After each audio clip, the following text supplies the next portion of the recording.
So Tony, thinking about this experience and how we've come with different groups and all of the different groups you bring here, and particularly this experience of having a familiarization tour and bringing pastors to the Holy Land so that then they can bring their own groups. Obviously, there's a benefit to Good Shepherd Travel to bring groups, but I know it's more than that for you, that it really matters to you that pastors come and get this experience of visiting the Holy Land. So just wondered why that matters to you, that pastors have this experience of visiting the Holy Land.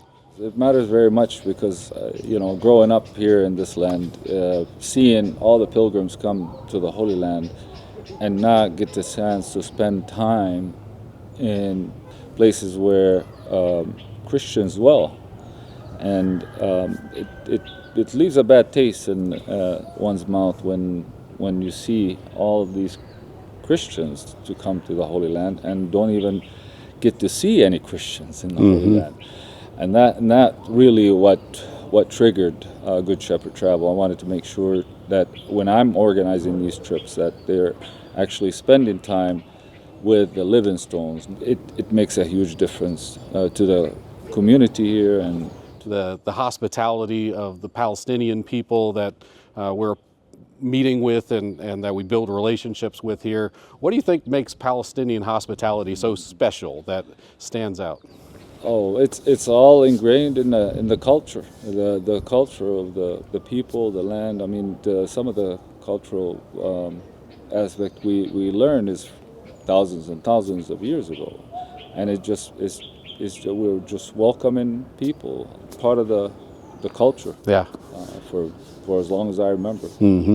It's in the DNA, to be honest with you. When I want to challenge people, I tell them, go walk the streets of Bethlehem and just ask for directions or ask for a good place to eat, or you'll find many people want to just come in and just help out and want to show you to lead the way. Yeah. The trust factor here, obviously, the visitors can't be trusted blindly because they're not used to this hospitality. That's the sad part, people who come through non-Christian companies don't experience that because they don't get the chance to have coffee or tea with locals. They're just zooming in, zooming out from all the different sites, and they're running where Jesus walked. And that's not how this land should be explored. Yeah. So Tony, say I'm a new pastor. I've not been here before. So I'm thinking about coming on a trip. What's your message for why I want to come on this trip? Why is it going to matter in my ministry to come and experience the Holy Land through the Good Shepherd Travel experience? You can read the Bible and understand Scripture, but the only thing missing from the Scripture is really the cultural aspect. And I think the cultural aspect is huge. Obviously the geographical aspect is huge too, but it's not as important as the cultural experience because there's so much culture involved. And when the disciples wrote the Scripture, and so for you to understand the culture, I think it helps highlight so much that may not make sense in Scripture. Yeah. So I can't imagine being a pastor and coming here and not going back and using the experiences you have here regularly in your preaching. I know it's changed the way that I preach and talk about so many different stories in Scripture because of what I've seen, knowing the geography and the cultural piece that you experience here. It's transformational. This is exactly what we want is transformational experience. And I figured, if you can convince a bunch of pastors to come over here and experience the Holy Land and understand the idea of a pilgrimage, right. It's easy for a pastor to go back to the community and invite them and for them to join them on this wonderful experience. Yeah. I believe personally, like the pastor is the gateway. They're the reason why pilgrims travel, because who they would travel with is other than their good shepherd. Yeah. It is extremely important for us to encourage pastors who who even don't think about coming to the Holy Land to consider it as it is critical for the Christian presence in the Holy Land. Yeah.